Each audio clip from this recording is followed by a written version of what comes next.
दोस्तों, ईरान की एक बहुत ही खूबसूरत लड़की जो कि जितनी खूबसूरत थी उतनी ही ज़्यादा पढ़ी लिखी ईरान के सरकारी स्कूल में एक टीचर होती है। उतने ही ज़्यादा अमीर परिवार से बिलोंग करती थी। एक दिन इंस्टाग्राम के जरिए उसकी पहचान एक भारतीय लड़के से होती है। लड़का उत्तर प्रदेश का रहने वाला था। दोनों एक दूसरे को फॉलो करते हैं, नंबर का आदान प्रदान होता है, एक दूसरे से प्यार भरी बातें करने लगते हैं। दोस्तों, बातें करते करते दोनों एक दूसरे के लिए बेचैन हो जाते हैं। लड़की जो है इससे कहती है कि तुम्हें मुझे पाने के लिए ईरान आना पड़ेगा। लेकिन दोस्तों, ये उस लड़के के बस की बात नहीं थी। लेकिन प्यार जो है वो हर चीज पर भारी पड़ रहा था। आखिरकार एक दिन वो अपनी माँ से झूठ बोलकर घर से निकलता है, दिल्ली जाता है। वहाँ से एयरपोर्ट पर फ्लाइट पकड़कर वो तेहरान के हवाई अड्डे पर जाकर ईरान के अंदर उतर जाता है। और वहाँ पर दोस्तों, वो लड़की भी उतनी ही बेचैन थी उसे लेने के लिए। वो हवाई अड्डे पर आई हुई थी। दोस्तों, एक बहुत ही खूबसूरत ये कहानी है। आइए जानते हैं पूरी कहानी इस वीडियो में। लेकिन वीडियो में आगे बढ़ने से पहले बस वही रिक्वेस्ट, वीडियो को लाइक कर दीजिए, चैनल को भी सब्सक्राइब कर लीजिए ताकि मेरा हौसला बढ़ता रहे। दोस्तों, अगर आप ईरान, इजराइल और अमेरिका के युद्ध से दुखी हो गए हैं तो ये कहानी यकीनन आपको बहुत ही सुकून देने वाला होगा। बहुत ही हैरत अंगेज कहानी है। दोस्तों, ये कहानी शुरू होती है सन 2021 से। एक लड़का जो कि उत्तर प्रदेश के मुरादाबाद का रहने वाला था, उसका नाम दिवाकर होता है। दिवाकर दोस्तों इंस्टाग्राम चला रहा था, तभी जो है वो कई विदेशी जो आईडी होते हैं उनको वो फॉलो कर रहा था कि ताकि उन लोगों से बातचीत करके उनके कल्चर का पता लगाया जा सके। उसकी नज़र ईरान के एक आईडी पर पड़ती है जो कि फायजा के नाम से बनाया गया था। फिलहाल इन दोनों में जब बातचीत होती है और फिर जो है जब वो फायजा का फोटो देखता है तो दोस्तों फिर उसको देखते ही रह जाता है, क्योंकि फायजा बला की खूबसूरत थी। और जो दिवाकर था वो भी दोस्तों हिंदुस्तानी लड़का था, ठीक ठाक था दिखने में। फिर दोनों में बातचीत होती है और इस तरीके से ये बातचीत का सिलसिला दोस्तों रातों रात चलने लगता है। और उसके बाद जब दोनों में बातचीत होती है, प्यार हो जाता है। फायजा उससे कहती है कि तुम ईरान आ जाओ। और एक दिन वो अपनी माँ से कहता है, उसकी माँ जब पूछती है तुम किससे रात रात भर बातें करते हो, तो सारी बातें बता देता है कि एक लड़की है, विदेश की है, जो मुझे भी चाहती है, मैं भी उसको चाहता हूँ, लेकिन मम्मी उसे पाने के लिए उस तक जाना पड़ेगा। वो कहती है लड़की कहाँ की है। अब वो अपनी माँ से झूठ बोलता है, कहता है लड़की इजराइल की है। अगर वो ईरान का कहता तो शायद उसकी माँ जो है उसे मना कर देती, क्योंकि ईरान का नाम सुनते ही उनके जहन में एक ही बात आता कि मुस्लिम कंट्री है। लेकिन दोस्तों, आगे आपको इस वीडियो में बताएंगे कि वो फैमिली कैसी थी, ईरान के लोग कैसे हैं, ये आप जानकर हैरान हो जाएंगे। दोस्तों, फिलहाल अपनी माँ से कहता है इजराइल की लड़की है, मुझे जाना पड़ेगा। माँ जो है उसके लिए इंतजाम करती हैं। वो पासपोर्ट बनवाता है, ईरान का वीज़ा लगाता है। और फिर उसके बाद वो 2023 में, यानी कि जब इन दोनों के बातचीत को करीब 2 साल बीत चुके थे, तब जाकर वो नई दिल्ली के इंदिरा गांधी एयरपोर्ट से उड़ान भरता है और तेहरान हवाई अड्डे के लिए रवाना हो जाता है। उधर जो फायजा थी दोस्तों, वो भी उतनी ही एक्साइटेड थी कि इंडिया से उसका प्यार आ रहा है। और फिर वो अपने एक फ्रेंड को लेती है, अपनी माँ से ये बात बताती है कि आज वो लड़का भारत से ईरान आ रहा है। अपने पिता को ये बात नहीं बताती है। और उसके बाद वो तेहरान हवाई अड्डे पर आकर उसका इंतजार करने लगती है। लेकिन फ्लाइट जो थी वो 2 घंटे की देरी से पहुंचने वाली थी। ये चीज़ फायजा को पता नहीं था। वो हर कोने, तेहरान के हवाई अड्डे के कोने कोने में उसको ढूंढती है कि कहीं ऐसा ना हो कि वो कहीं भटक जाए। और वहाँ के कर्मचारियों से कहती है कि एक इंडिया से मेरा प्यार आ रहा है, अगर वो जैसे ही आएगा मुझे प्लीज़ बता देना। दोस्तों, जैसे ही वो आता है और अपने सामान को वो चेक करवाता है, तभी जो है एक सुरक्षा कर्मी की उस पर नज़र पड़ती है। कहती इंडिया से आए हो? वो कहता है कि हाँ। उसके बाद उसको वहाँ पर कुर्सी पर बिठा दिया जाता है। कहा जाता है कि एक लड़की तुम्हें ढूंढ रही है। और उसके बाद दोस्तों, जब उसके सामने फायजा आती है तो उसे देखता है तो देखते ही रह जाता है, क्योंकि जो वीडियो कॉल पर उसने देखा था, फोटो में देखा था, उससे कहीं ज़्यादा वो खूबसूरत थी, उसके लिए जन्नत की हूर थी। और दूसरी तरफ दोस्तों जो दिवाकर होता है, उसे देखकर फायजा शॉक्ड हो जाती है, क्योंकि प्रोफाइल में कुछ और ही फोटो अच्छा खासा हैंडसम सा, लेकिन सामने से एक सूखा सा दुबला पतला बड़ी बड़ी दाढ़ी रखे हुए लड़के को देखकर वो परेशान हो जाती है। लेकिन दोस्तों उसके मन में जरा भी पछतावा नहीं था, क्योंकि वो इन 2 सालों में उसे बेइंतहा प्यार करने लगी थी। फिलहाल वो बहुत ही एक्साइटमेंट के साथ उसके सामने आती है, लेकिन जो दिवाकर था दोस्तों उसके भी कुछ वसूल थे। उसने सोचा था कि जब तक मैं इसे अपने तरीके से अपना नहीं लूँगा, जब तक मैं शादी नहीं कर लूँगा, तब तक मैं फायजा को हाथ नहीं लगाऊंगा, उसे टच नहीं करूँगा। दोस्तों वो उसके लिए एक बुके लेकर आई हुई थी, गुलदस्ता लेकर आई हुई थी, और ये जो है उसके लिए एक रिंग लेकर गया हुआ था और सिंदूर भी लेकर गया हुआ था। लेकिन फायजा को छूने से पहले वो उसी एयरपोर्ट पर सबके सामने सारे लोग ये चीज़ देख रहे थे, रुद्राक्ष की माला उसके गले में डालता है। फायजा जो है बुरके में आई हुई थी, और उसके बाद लाल चुन्नी अपने बैग से निकालता है, उसे उड़ा देता है। दोस्तों जैसे ही वो चुन्नी उड़ती है तो आप उसका फोटो देख सकते हैं, कितनी खूबसूरत वो लग रही है। और फिर उसके बाद वो रिंग देता है। वो कुछ समझ पाती इससे पहले ही वो सारा कुछ काम करने लगता है, और फिर उसे रिंग पहनाता है। और उसके बाद दोस्तों जो सबसे मुश्किल काम था उसके लिए उसकी मांग को भरना। फिलहाल वो फायजा के कान में बोलता है कि मैं सिंदूर लाया हूँ, और क्या मैं तुम्हारी मांग इससे भर सकता हूँ। फायजा कहती है कि हाँ भर दीजिए, और उसके बाद दोस्तों वो उसकी मांग वहीं पर भरता है। सारे लोग ये हैरानी भरी नज़रों से देख रहे थे, और फिर जाकर वो उसके सीने पर अपना सर रखती है और ये उसके माथे को चूमता है। उसके बाद दोस्तों ये सारा कुछ वीडियो बन रहा था, और फिर उसके बाद ये लोग जाते हैं एयरपोर्ट के कैफ़े में बैठते हैं, और जो भी वो इंडिया से उसके लिए सामान लाया था उसे वहीं पर गिफ्ट करता है। साथ ही में वो दोस्तों भगवा वस्त्र भी अपने शरीर पर ओढ़े हुए था। उसके मन में ये भी डर लग रहा था कि इस इस्लामिक कंट्री में मैं ऐसा कुछ कर रहा हूँ, कहीं ऐसा ना हो मुझे गिरफ्तार कर लिया जाए। लेकिन दोस्तों वहाँ पर जितने भी लोग थे, ईरान के जितने भी कर्मचारी थे, जितने भी स्टाफ थे, उन्हें इस बात से जरा भी फर्क नहीं था कि ये हिंदू है या फिर भगवा वस्त्र पहन कर आया है, रुद्राक्ष की माला है। वो तो बस इन दोनों का प्यार देखकर मंत्रमुग्ध थे, और लोग तालियां भी बजा रहे थे। फिलहाल उसके बाद दोस्तों असली इम्तिहान तो अभी आगे बाकी थी, और फिर वहाँ से वो उसे लेकर होटल में जाती है, और जहाँ से अब उसकी असली परीक्षा शुरू होनी थी। जो फायजा थी उसके पेरेंट्स से उसकी मुलाकात होनी थी। लेकिन दोस्तों जब उसके पेरेंट्स आते हैं, उसके पिता आते हैं, माँ आती हैं, उसकी बहनें आती हैं, मामा आते हैं, लेकिन ये लोग जैसे ही दिवाकर को देखते हैं तो वो भी फायजा की तरह शॉक्ड हो जाते हैं। वो अब मन ही मन तमाम तरह का उनके मन में सवाल होने लगता है कि ये कैसा लड़का है और किस तरीके के हुलिया बनाकर आया हुआ है। हम तो सोच रहे थे अच्छा खासा होगा, कोई बिजनेसमैन होगा, कोई बहुत ही हैंडसम होगा, स्मार्ट होगा, लेकिन ऐसा दोस्तों दिवाकर में कुछ भी नहीं था। फिलहाल उसने बड़ी बड़ी दाढ़ी रखा रखी थी, क्योंकि वो जिस उस समय ब्रह्मचर्य का पालन कर रहा था, वहाँ पर दाढ़ी काटना, नाखून काटना ये सब मना था, तो वो उसी हाल में वहाँ पर चला गया था।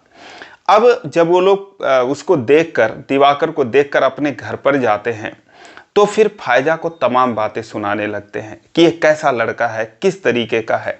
और फायजा उसे कॉल करती है होटल में कि मैं तुम्हें बोली थी तुम दाढ़ी बना कर आना, और तुम दाढ़ी रखा कर आ गए, मेरे पेरेंट्स से मिल गए, मुझे बहुत सारी बातें सुनने को मिल रही हैं। अब दोस्तों यहाँ से दिवाकर सोचता है कि लगता है सब कुछ खत्म हो गया है। वो वहाँ से इतना वो उसे बोल देती है कि ऐसे लग रहा था कि अब बिल्कुल कुछ नहीं हो पाएगा, सब कुछ खत्म हो गया है। फिर वो उदास हो जाता है। तभी एक होटल का कर्मचारी उससे बोलता है कि क्यों भाई, हिंदुस्तानी भाई आप उदास क्यों हैं। सारी कहानी वो बताता है कि भाई मैं ऐसे से प्यार के चक्कर में आया हूँ और लगता है कि मुझे जो है बिना दुल्हन के यहाँ से जाना पड़ेगा। वो कहता है भाई मैंने भी लव मैरिज किया है और बहुत मुश्किल से किया है। यहाँ पर ईरान का एक वसूल होता है, जो ईरानी पेरेंट्स होते हैं, वैसे तो हर माँ बाप जो है अपने बेटी का भला ही चाहते हैं।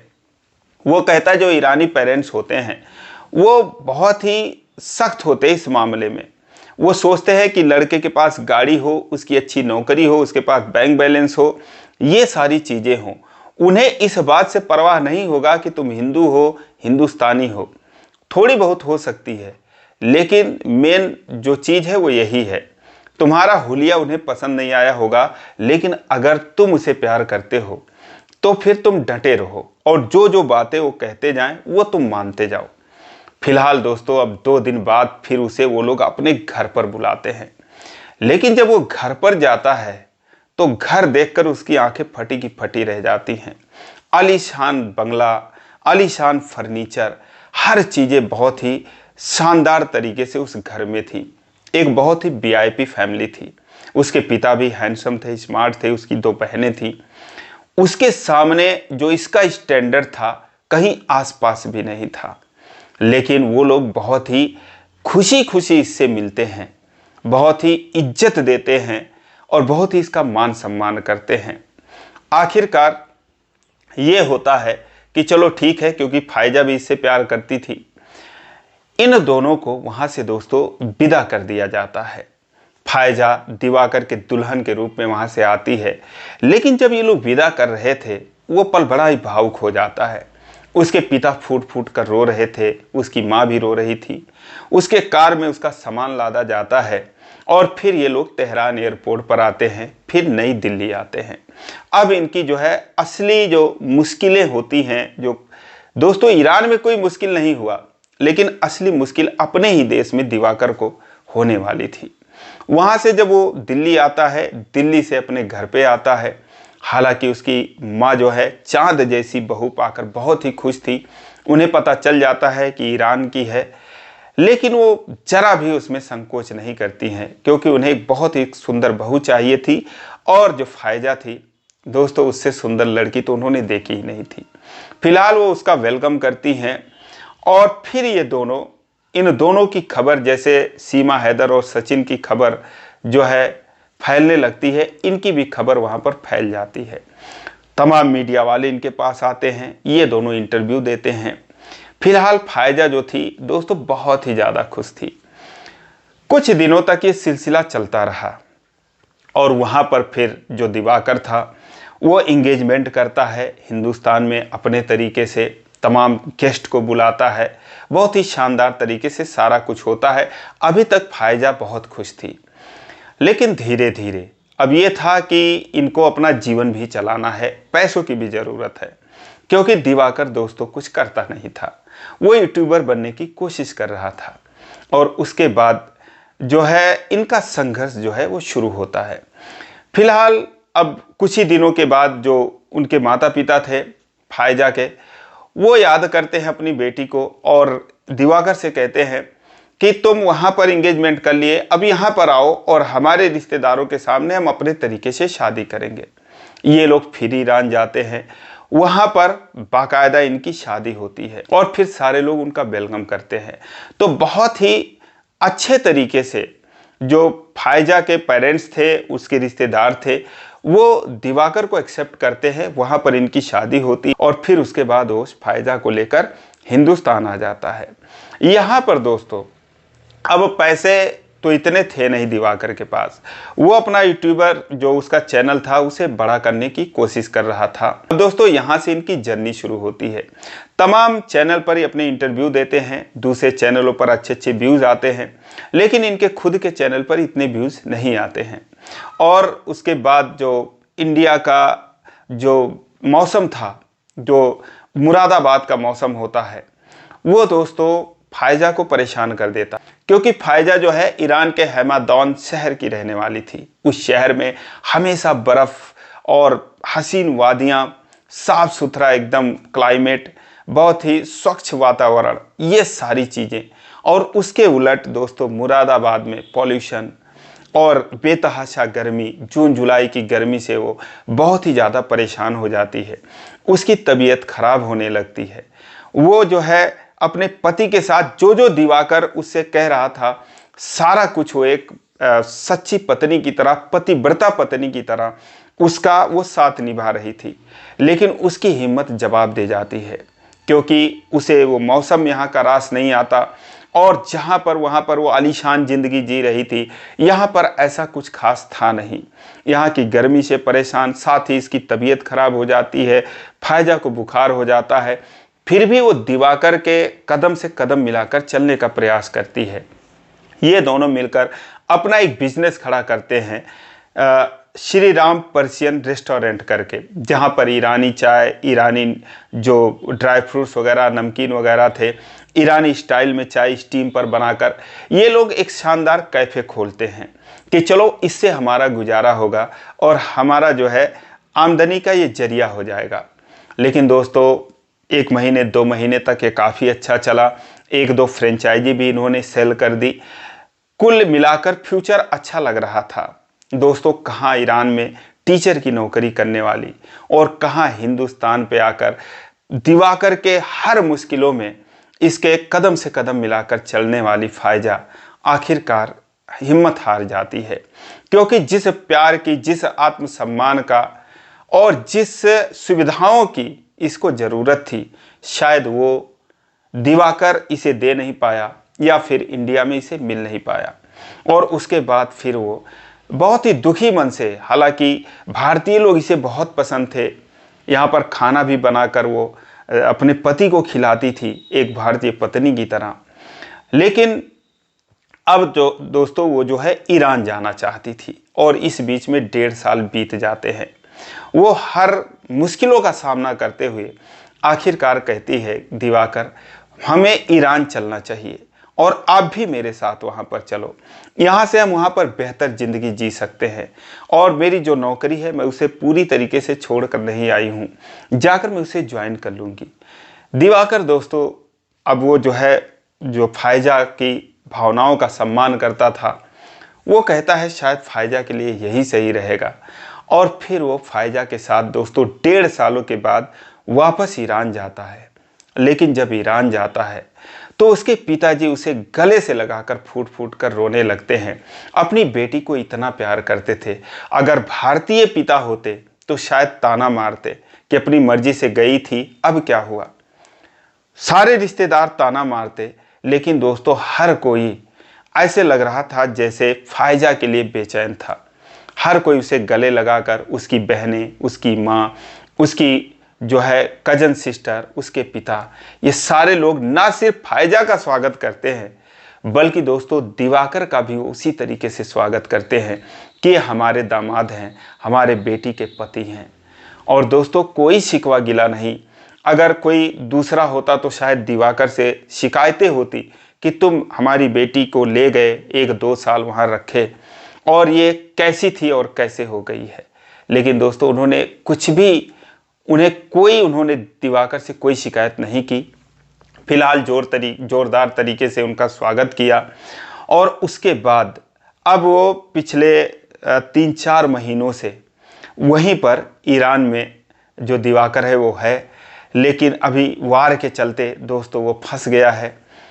फिलहाल अब यही दुआ करेंगे, उनके घर के आसपास ड्रोन हमले हो रहे हैं, मिसाइलें गिर रही हैं, हम यही दुआ करेंगे कि ये लोग जहाँ भी रहें सलामत रहें, ना सिर्फ फायजा, दिवाकर और फायजा के माता पिता।